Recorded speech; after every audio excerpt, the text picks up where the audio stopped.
There's a version of you that exists only in your mind, a self you'd become if the world stopped watching, if no one expected anything from you, if approval didn't matter, if disappointment couldn't touch you. And the strange thing is, you know this version exists. You feel it sometimes, in quiet moments, when you're alone and no one's asking you to be anything. But the moment you step back into your life, into your relationships, into your routines, that version of you retreats. It hides and you let it. Because becoming your real self isn't just difficult, it's terrifying. You've probably never said this out loud.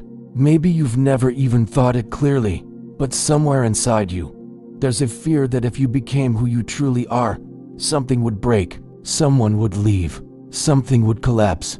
And so you don't. You maintain, you adjust, you stay acceptable. You perform a version of yourself that feels safer, even though it feels emptier. And the question that lives beneath all of this, the one you don't ask because you're afraid of the answer, is this: what am I so afraid of? The psychologist Carl Rogers spent his life studying this exact conflict, not the surface-level version of it, the self-help packaging, but the deep psychological structure of what happens when a person lives split in two, when the self you present to the world and the self you actually are begin to drift so far apart that you forget which one is real.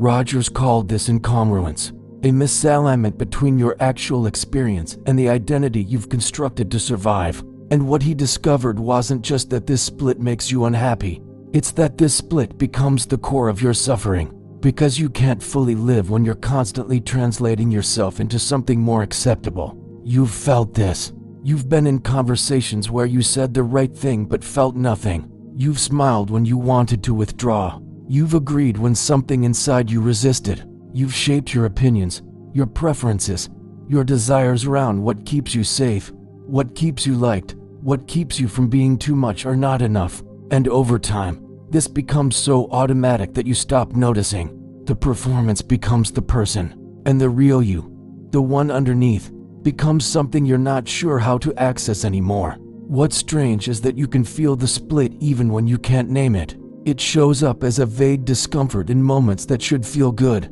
You achieve something you've been working toward and feel nothing. You're with people who care about you and feel distant. You look at your life from the outside and it seems fine, maybe even impressive, but from the inside it feels like you're watching someone else live it. There's a numbness that settles in when you've been performing for too long, a flatness, because when you're constantly adjusting yourself to fit the moment, you lose access to genuine feeling. You can't fully celebrate, fully grieve, fully want, fully rest.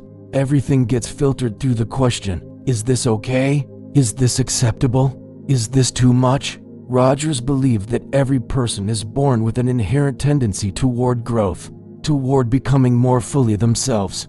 He called it the actualizing tendency. It's not something you have to create or earn. It's already in you. It's the part of you that knows, even when you can't articulate it, that something is off, that you're living at a distance from yourself, that there's a truer way to be, even if you can't see it yet.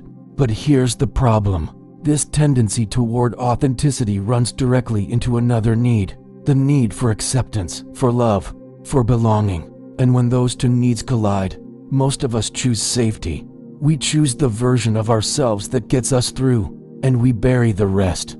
This isn't weakness, it's survival. You learned early on that certain parts of you were acceptable and certain parts weren't. Maybe your emotions were too big, maybe your needs were inconvenient. Maybe your questions were uncomfortable. Maybe your differences made people uneasy. And so you adjusted. You learned what to show and what to hide. You learned how to read a room, how to manage reactions, how to become what was needed. And it worked. It kept you connected. It kept you safe. But it also locked you into a pattern where your worth became conditional, where being yourself became risky, where acceptance meant performing, and performing meant survival. Rogers called these conditions of worth, the internalized rules that tell you who you have to be in order to be loved. And the devastating thing about them is that they don't feel like rules. They feel like truth. They feel like who you are. You don't think, I'm pretending to be calm because my family couldn't handle my anger. You just think, I'm a calm person. You don't think, I'm avoiding my real opinions because disagreement meant rejection. You just think, I don't have strong opinions. You don't think, I'm performing competence because vulnerability was punished. You just think, I can't afford to fall apart. And slowly, the performance becomes the identity, and the real self, the one that doesn't fit the conditions, gets exiled. The cruelty of this process is how invisible it becomes. You don't wake up one day and decide to abandon yourself. It happens gradually, in 1,000 small moments of adjustment. A comment you don't make because it might sound stupid. An interest you don't pursue because it doesn't fit your image. A feeling you don't express because it might be inconvenient. A dream you don't voice because it sounds unrealistic. Each moment feels insignificant, but they accumulate. And eventually you look up and realize you don't know what you actually think about things. You don't know what you actually want. You've been so focused on managing how you're perceived that you've lost touch with what you're perceiving. You've become an expert at reading other people and a stranger to yourself. And here's where the fear comes in. Because if you've spent years, maybe decades, building an identity around these conditions, then letting go of them doesn't feel like freedom. It feels like annihilation.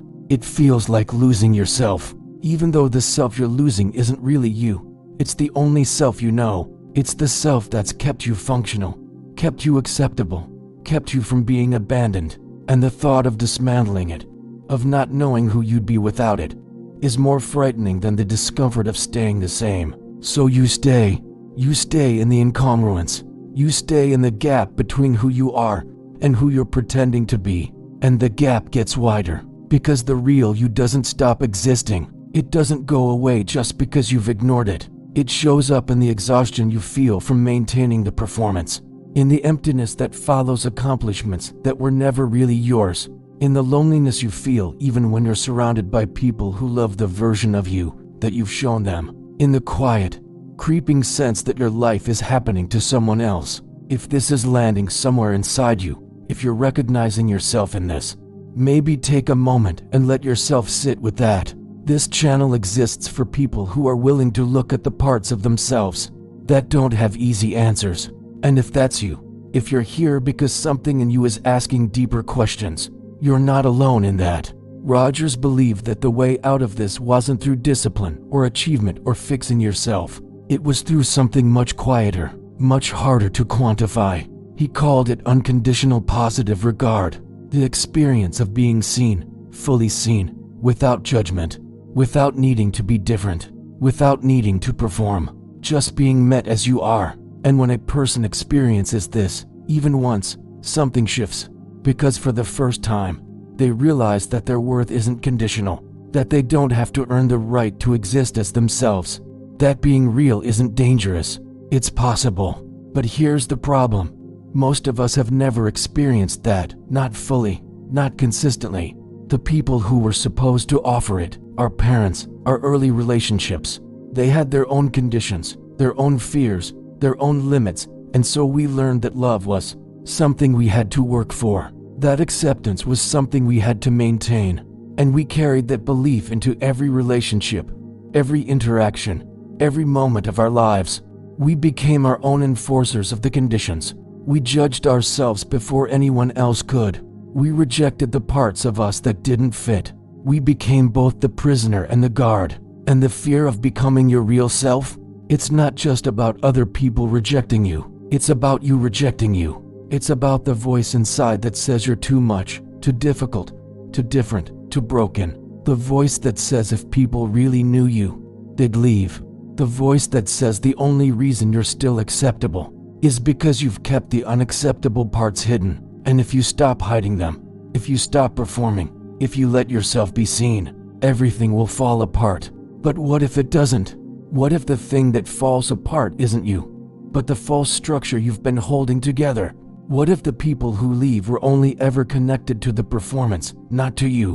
What if the discomfort you feel isn't a sign that you're doing something wrong, but a sign that you're finally doing something real? There's a particular kind of grief that comes with recognizing how long you've been living this way, how many years you've spent measuring yourself against invisible standards, how many moments you've missed because you were too busy monitoring yourself, How many connections you've kept shallow because depth felt too risky. It's not a dramatic grief. It's quiet. It's the sadness of realizing that the life you've been living has been smaller than it needed to be. Not because you weren't capable of more, but because you were too afraid to claim it. Rogers didn't see the process of becoming yourself as a destination.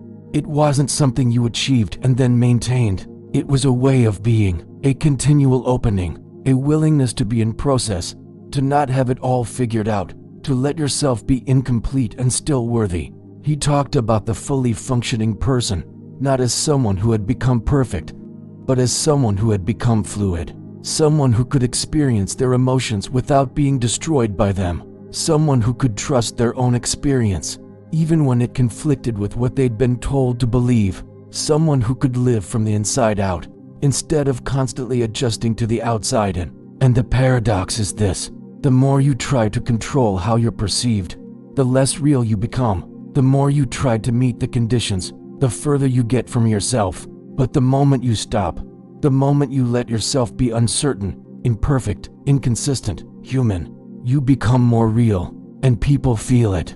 Not everyone, not the people who needed you to stay small, but the people who matter, the people who are also trying to be real. They feel it, and they move closer. This doesn't mean you suddenly become reckless or unfiltered or careless with yourself. It doesn't mean you have to announce every thought or expose every vulnerability to everyone. Becoming real isn't about performance in the opposite direction. It's about alignment. It's about letting your inner experience and your outer expression move closer together. It's about not having to rehearse who you are before you show up. It's about letting yourself take up space without apologizing for it.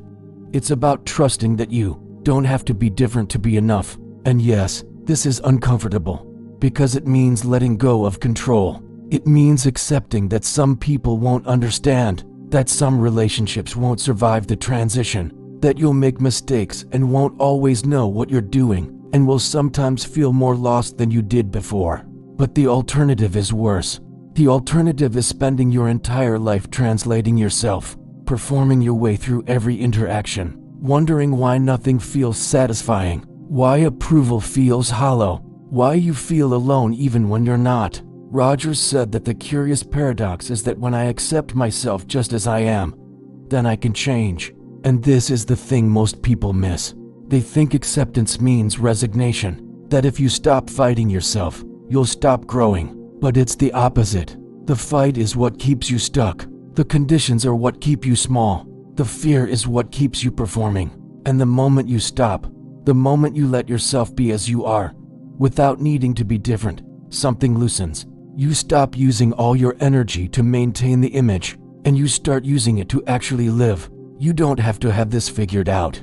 You don't have to know exactly who your real self is or how to become it. You just have to stop pretending you're not pretending. You have to start noticing where you're performing, where you're adjusting, where you're hiding, and instead of judging it, instead of trying to fix it, just see it. Just acknowledge it.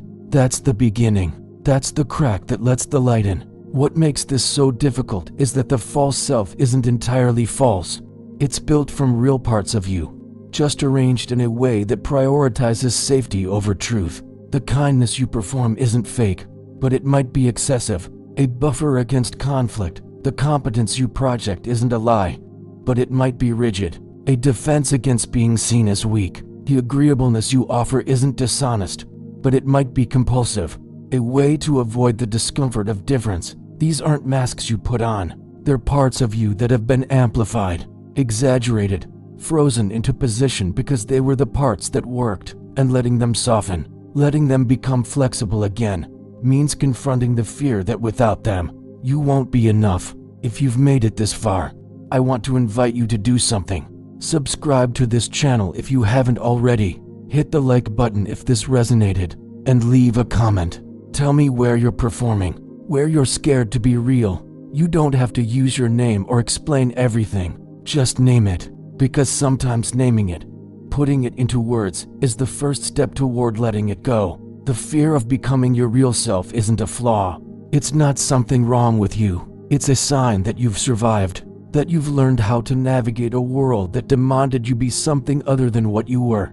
But survival and living aren't the same thing, and at some point, you have to decide which one you want more. Do you want to keep being safe, or do you want to be real? Do you want to keep being liked, or do you want to be known? Do you want to keep maintaining the image, or do you want to find out who you are underneath it? Rogers believed that people don't need to be fixed. They need to be allowed to feel what they feel, allowed to want what they want, allowed to be uncertain, conflicted, evolving, allowed to be human. And the person who needs to allow you most isn't out there. It's you. You are the one enforcing the conditions. You are the one holding the judgment. You are the one who decides whether being real is worth the risk. And maybe it is. Maybe the thing you're most afraid of, the collapse, the rejection, the loss, isn't as catastrophic as you think. Maybe what you lose is only what was never really yours. The false self, the performance, the exhausting work of being acceptable. And what you gain is something you've been missing your entire life, yourself. Not the idea of yourself, not the potential version, but the one who's here now, imperfect, uncertain, still worthy of existence. You don't have to do this perfectly. You don't have to be fearless. You just have to be willing to stop hiding, willing to stop performing, willing to let yourself be seen, even when it's uncomfortable, especially when it's uncomfortable. Because that discomfort isn't a sign you're doing it wrong. It's a sign you're doing it at all. So maybe the question isn't why are you afraid to become your real self? Maybe the question is what would happen if you stopped being afraid? Not all at once, not dramatically, just in one small moment, one honest word, one unfiltered feeling, one choice that's yours, not because it's safe, but because it's true. What would happen if you let yourself be real, just for a second, and saw that the world didn't end, that you didn't fall apart, that the people who mattered stayed? You might find out that the person you've been hiding isn't the problem. The hiding is.